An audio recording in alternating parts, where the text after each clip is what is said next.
Okay, here we go with 75% boards or better with bridge teacher Mark Nehs. This one's got a couple things I'd like to talk about. First of all, the bidding. Okay.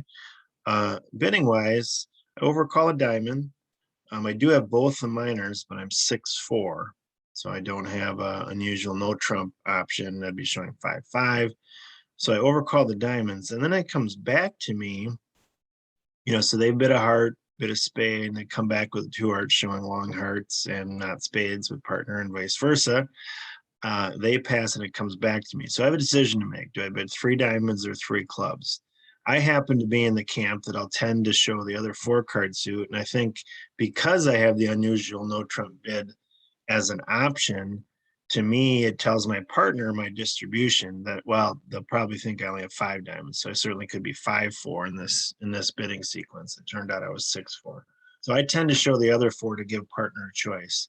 Turns out we have a 8 card fit in both, as you can see.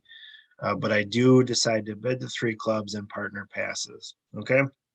Now we get into the play. All right. So we're in three clubs with an 8 card fit in clubs, 4-4. Here we go. We get a 10 of spades lead. Now you guys can see that this is a singleton, but I have a decision to make, right? From the bidding, we got long hearts and short spades over here, and over here we've got long spades and short hearts based on the bidding. And so I'm envisioning potentially a rough nightmare. So unless I had thought this through, a lot of times I'd instinctively play low here and let it come to the queen to set up the queen, because the king is probably over here. But I decided that I had a potential place for the diamond, for the spade losers on the diamonds, if I'm able to get in and pull trump and put the spade losers there. So I decided to go up with the ace. And I think there's books, classes, all things that you make or break it on the first trick. And so here we go. This was right on the first trick, very first card I need to play. I need to go up with the ace. Let me see if we can click on it. If I don't, if I don't, I'm +1. If I go up with that, I'm +3. So I go ahead, I go up with that. I pull trump. I realize right here, I realize I got a favorable trump split, 3-2, which at odds favor that to be the case. But certainly based on the bidding, we kind of knew it was a little off in distribution. So I certainly wasn't sure. And now I go to running the diamonds to get rid of all those losers. So the diamonds set up, and I decided to get rid of the 4 hearts because I figured getting a heart trick, less of a chance. Maybe they'll pitch the king of spades, but whatever. Limited chance there. So anyway, I have 4 pitches coming up on the diamonds, and I decided to get rid of the hearts. So here I go. I get rid of all the hearts, and then I trump a heart, and I come back with the spade, and they get their king of spades for +3 and a top board. Okay, so again, the decision was made on the very first trick, what to do, and I decided danger was lurking if I don't go up with the ace of spades. And I did have a place. So if you don't have a place, a potential place to put losers, you can, you'll probably take that, you'll set up the queen.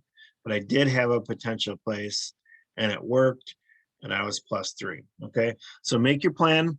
Don't just play robotically, and make your plan. And if there's a place for those losers, and that's, this was a much better chance. So again, if I don't, they go in with the king of spades, we get a trump.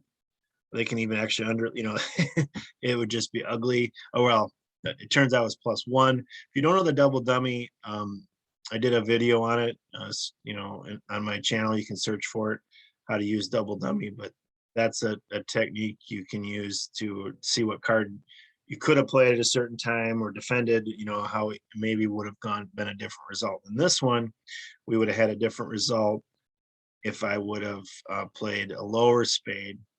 Then I would have only been +1 for probably a below average board, but I went up with the ace and I was able to get a top board. All right, thanks for joining me. If you're not a subscriber, please do so.